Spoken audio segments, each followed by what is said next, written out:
Champion, कैसे हैं आप सब। यूपीएससी 2025 हम लोग बात कर रहे हैं यूपीएससी 2025 और बात किसकी हो रही है, प्रीलिम्स की, यानी पीटी के एग्जाम की, जहां पे पेपर 1 है और पेपर 2 है। सवाल है कि क्या अभी से अगर हम प्रीलिम्स की तैयारी करें यूपीएससी 2025 के लिए तो प्रीलिम्स को निकाला जा सकता है। तो जवाब तो इसका हाँ ही है, आपको ही पता है, इसका जवाब यस है। और दूसरी बात कि क्या और कैसे निकाला जा सकता है। बहुत ज्यादा बर्डन भी ना हो, ऐसा ना हो कि एकदम स्ट्रेस में दब जाए और हम एग्जाम को भी क्रैक कर ले। एकदम फाइन स्ट्रैटेजी पे हम लोग डिस्कस करने वाले हैं कि आप कैसे 2025 यूपीएससी पीटी के लिए तैयार होंगे।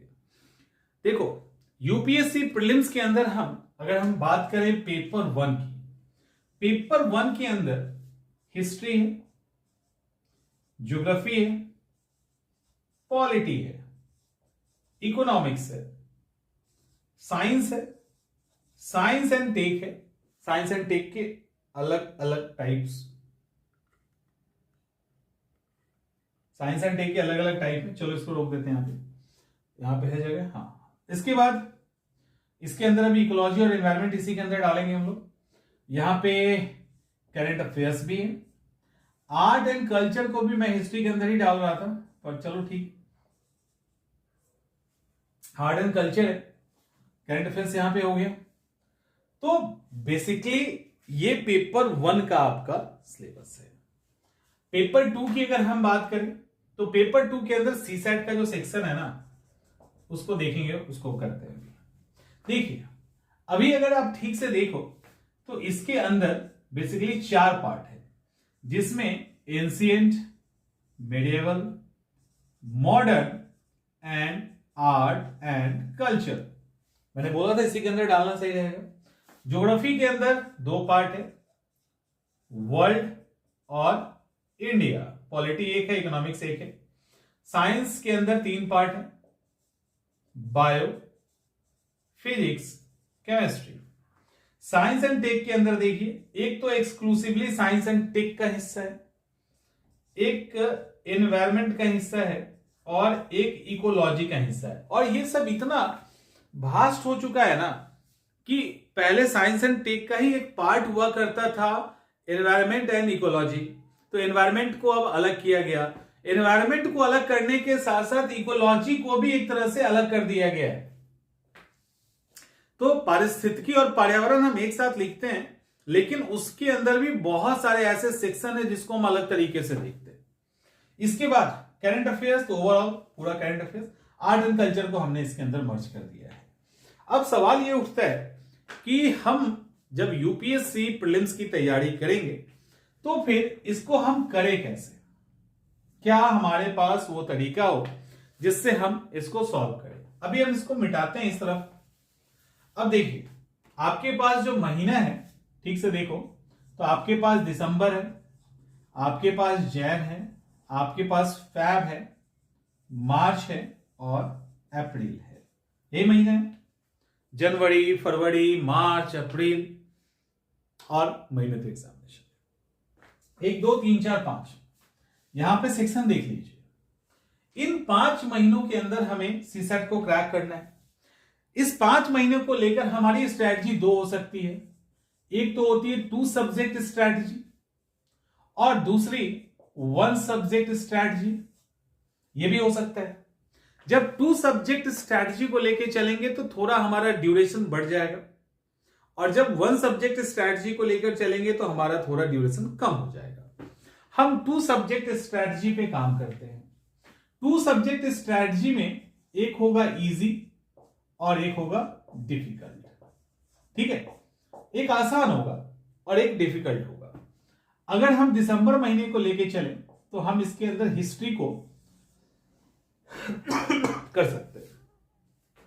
ठीक है, पूरा हिस्ट्री, इंटायर हिस्ट्री की बात हम कर रहे हैं 1 महीने के अंदर। जो बड़ा चैप्टर है उसकी हम बात कर रहे हैं। दूसरी तरफ हम यहां पे ज्योग्राफी को देख सकते हैं, एक बार मोटा मोटी पहले देख लीजिए। फिर यहां पे पॉलिटी को देख सकते हैं, पॉलिटी एंड गवर्नेंस उसी के अंदर आ जाएगा। पॉलिटी के बाद इकोनॉमिक्स का हिस्सा आएगा, इकोनॉमिक्स के बाद साइंस एंड टेक का हिस्सा आएगा। ये तो हो गया मोटा मोटा डिवीजन, ये एक तरह से समझो कि वन सब्जेक्ट डिवीजन। लेकिन हमने इसको वन सब्जेक्ट डिवीजन में इसलिए बांटा कि अभी एक सेक्शन आपका सीसेट पेपर 2 का है, इसको भी आप देखोगे। अभी हिस्ट्री के अंदर तो पूरा ये कवर हो रहा है, साइंस एंड टेक को हमने 1 महीने में यहां पे हैंडल करने की कोशिश की है। इकोनॉमिक्स के लिए 1 महीना दिया है, जो कि जरूरी नहीं है, उससे कम में आपका इकोनॉमिक्स तैयार हो जाएगा। पॉलिटी एंड ज्योग्राफी में समय लगता है, तब भी इसके साथ दूसरे सब्जेक्ट को पढ़ा जा सकता है। अब करंट अफेयर्स बिल्कुल गायब है इस सिनेरियो से। करंट अफेयर्स के साथ क्या किया जाए जिससे करंट अफेयर्स यूपीएससी के लेवल पे तैयार हो जाए। जब यूपीएससी के लेवल पे करंट अफेयर्स की बात होगी तो करंट अफेयर्स के अंदर डेप्थ बढ़ जाएगा, उसका एरिया नहीं बढ़ता। यूपीएससी के करंट अफेयर्स की खासियत है कि उसका एरिया नहीं बढ़ता है, उसके अंदर डेप्थ बढ़ता है। अदर पीसीएस की अगर हम बात करें तो उसका एरिया बढ़ जाता है, डेप्थ कम हो जाता है। तो दोनों के बीच में एक बड़ा डिफरेंस है जिसको समझना है। अब जब डेप्थ बढ़ जाता है तो करंट अफेयर्स का रोल क्या होता है, कन्वेंशनल के साथ टकराने लगता है। जब सीए की बात करेंगे ना करंट अफेयर्स की, तो यूपीएससी का जो करंट अफेयर्स होता है उसका इंपॉर्टेंस और उसका एरिया वो इंपैक्ट डालता है। उसकी जो डेप्थ है ना वो इंपैक्ट डालता है। किस पे डाल देगा, पॉलिटी पे, ज्योग्राफी पे, साइंस एंड टेक पे, एनवायरमेंट पे, इकोलॉजी पे, वो उस पे इंपैक्ट डाल देगा। क्योंकि यहां जो हरकतें होंगी करंट अफेयर्स में, उससे करंट अफेयर क्वेश्चंस वहां पे 2-3 लाइन के होते हैं। एक लाइन में कन्वेंशनल, एक लाइन में करंट अफेयर्स, एक लाइन में मिक्स, आपका एक क्वेश्चन तैयार। अब खोजो करंट अफेयर्स का है कि कन्वेंशनल का है, आप एनालाइज करते रहिए करंट अफेयर्स का है कि कन्वेंशनल का है, तो कहानी हो गया। तो ये चीजें होती है वहां पे। तो हमें क्या करना है, करंट अफेयर्स को स्पेशल प्रायोरिटी देनी है। और कितनी देनी है, करंट अफेयर्स के लिए आपको डेली 1 घंटे निकालना है, बस 1 घंटे निकालना है। कब तक के लिए, दिसंबर, जनवरी और फरवरी के लिए। दिसंबर से फैब के लिए आपको 1 घंटे निकालने हैं। उसके बाद इसमें टाइम बढ़ जाएगा।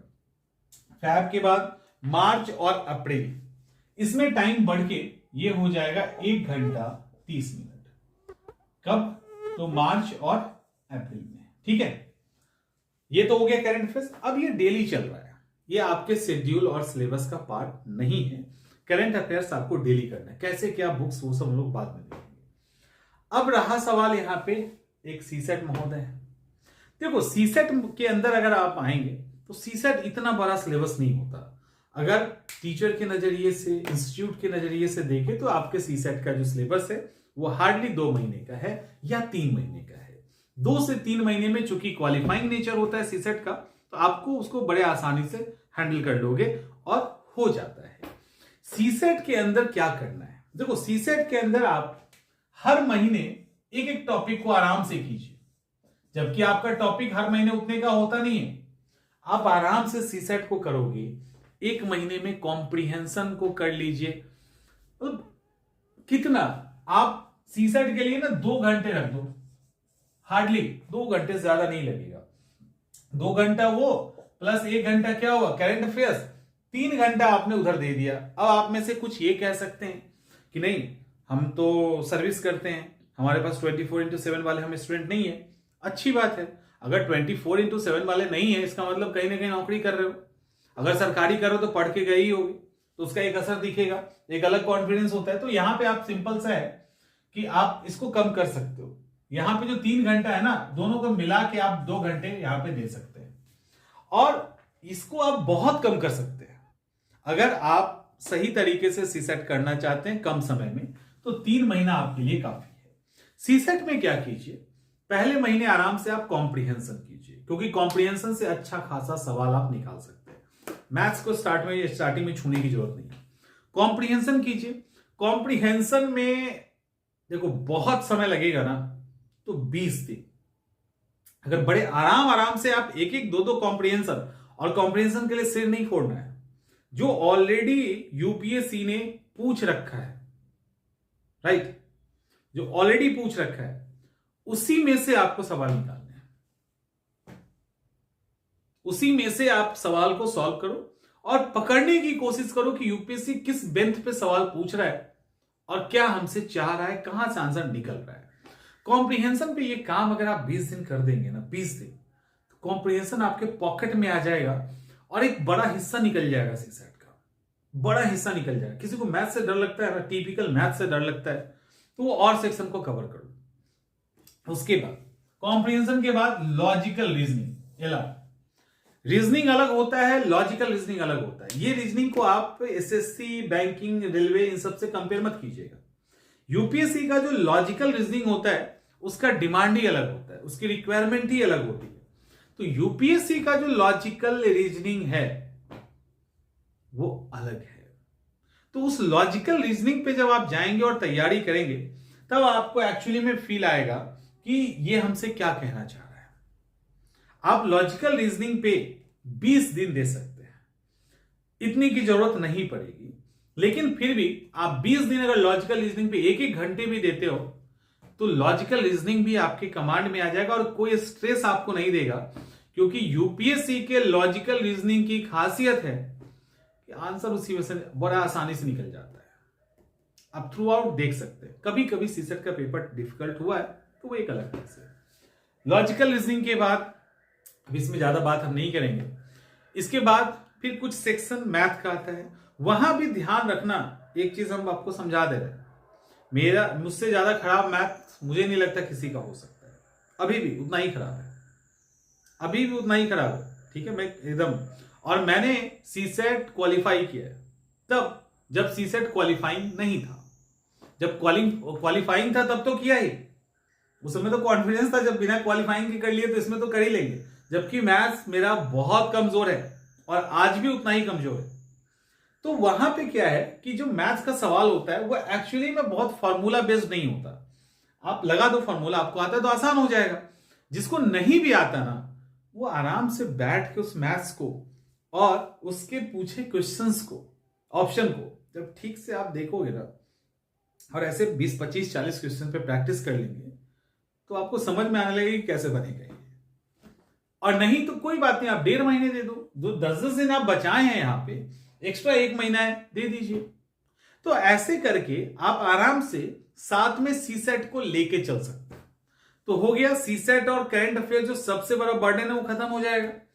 अब यहां पे जो पेपर 1 के अंदर आप कर रहे हो, इसमें आराम से 1 महीना आप हिस्ट्री को जी लीजिए, हिस्ट्री को पूरा जियो। यूपीएससी एक ऐसा एग्जाम है जिसके अंदर आपसे क्लियरिटी की मांग होती है, यानी आप क्लियर हो, आप एकदम मतलब आपका जो भी आपने पढ़ा है ना वो क्रिस्टल क्लियर होना चाहिए, क्योंकि वो आपके साथ हमेशा आप देखना शब्दों के साथ ही खेलता है। क्वेश्चन वही होते हैं, लेकिन चूंकि शब्दों के साथ वो खेलता है तो अगर आप उस पर कॉन्सेप्ट क्लियर नहीं है, फैक्ट्स क्लियर नहीं है, तो आप उलझ जाएंगे। और क्लियरिटी के लिए सब्जेक्ट के साथ जीना पड़ता है। वो जीने के लिए आपको यहां पे एक समय चाहिए।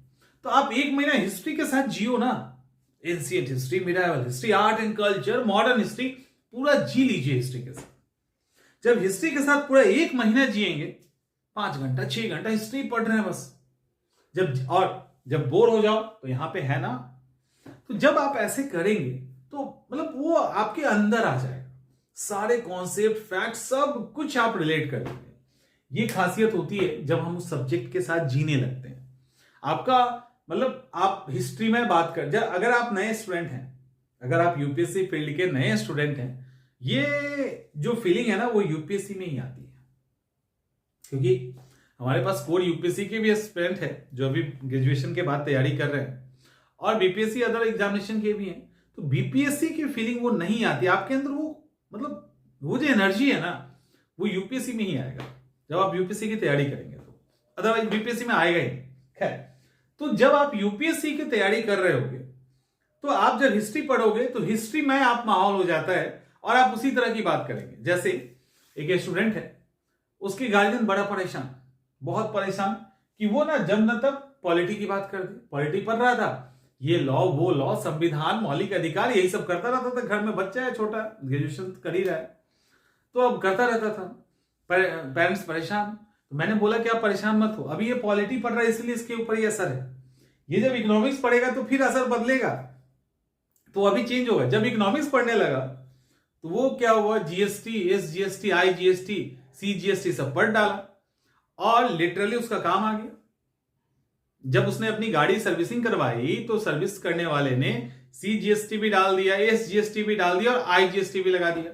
उसने बोला तुमने आईजीएसटी क्यों लगाया जब तुमने एस और सी दोनों ले लिया है? तो वो सोचा पकड़ लिया, नॉर्मल आदमी क्यों पकड़ेगा? तो देख रहे हो फायदा। तो अब वो क्या हुआ, ज्योग्राफी वो इकोनॉमिक्स में हो गया। जब तक इकोनॉमिक्स पढ़ा, इकोनॉमिक्स की दुनिया की बात कर रहा है, ये वो सब कर रहा है। तो ये चीजें होंगी। ये कब होगा? जब आप उसके साथ जिएंगे, और उसमें क्या होगा कि आपको बड़े बड़े बेसिक कॉन्सेप्ट भी आपका क्लियर हो जाएगा। तो हर महीने अगर आप करते चलते हो, अब इसका मतलब ये नहीं है, अब ये आपको पता है कितने दिन करना है। जैसे ही आप 1 से 2 महीने, ठीक से सुन लीजिए, जैसे ही आपने 1 से 2 सब्जेक्ट पर, यानी 1 से 2 महीने में 1 से 2 सब्जेक्ट को कंट्रोल किया, 1 से 2 सब्जेक्ट पे पूरा काबू आपका हो गया, तो वो नशा अंदर आएगा ना, वो उस तरह का नशा आपको लगेगा कि आपको मतलब ये फील होगा कि कितनी जल्दी हम और सब्जेक्ट्स को भी समझ लें, हम ये सारा ज्ञान अपने अंदर ले लें। और ये होगा जब आप स्टार्टिंग के स्टेज से गुजरेंगे तो आप ये फील करेंगे। और हिस्ट्री ज्योग्राफी आपने मान लो कर लिया अच्छे से, तो एक तो ये करते ही करते और चीजें भी आपको समझ में आने लगेगी, और उसके बाद आपका ड्यूरेशन कम हो जाएगा अपने आप। उसके बाद आपको पॉलिटी करने में हो सकता है कि 20 दिन में कर लो, इकोनॉमिक्स हो सकता है कि 20 दिन में कर लो, समय आपका वैसे ही बचने लगेगा। साइंस के साथ भी कुछ ऐसा ही होगा। साइंस एंड टेक में बहुत टाइम नहीं लगता है। अगर आपने सही से ज्योग्राफी कर लिया तो इकोलॉजी और एनवायरनमेंट पढ़ने में आपको आसानी हो जाएगी। समझ में आ रहा है? और आपने मतलब प्रॉपर इकोनॉमिक्स और ये सब कर लिया तो तब भी आपको यहां पे साइंस एंड टेक में आपको एक एज मिलेगा, आप चीजों को समझने लगेंगे। साइंस एंड टेक में ज्योग्राफी का बहुत बड़ा योगदान है, इकोलॉजी एनवायरनमेंट को छोड़ भी दीजिए, तब भी साइंस एंड टेक पढ़ते हैं तो आप कई सारे सागर परिक्रमा के लिए कोई निकला, कोई ऐसी ट्रिटी हो गई, कुछ ऐसा हो गया, बहुत सारे फैक्ट्स ऐसे आते हैं, तो आपको ज्योग्राफी का मैप क्लियर होगा, ये सारी चीजें क्लियर होंगी ना, तो आप बहुत आसानी से उसको हैंडल कर लोगे, बहुत आसानी से आप समझ लेंगे। तो ये इंपैक्ट होता है जब आप 1-2 सब्जेक्ट को कवर करते हैं, तो धीरे धीरे ड्यूरेशन कम हो जाएगा और आप अप्रैल तक तैयार हो जाओगे।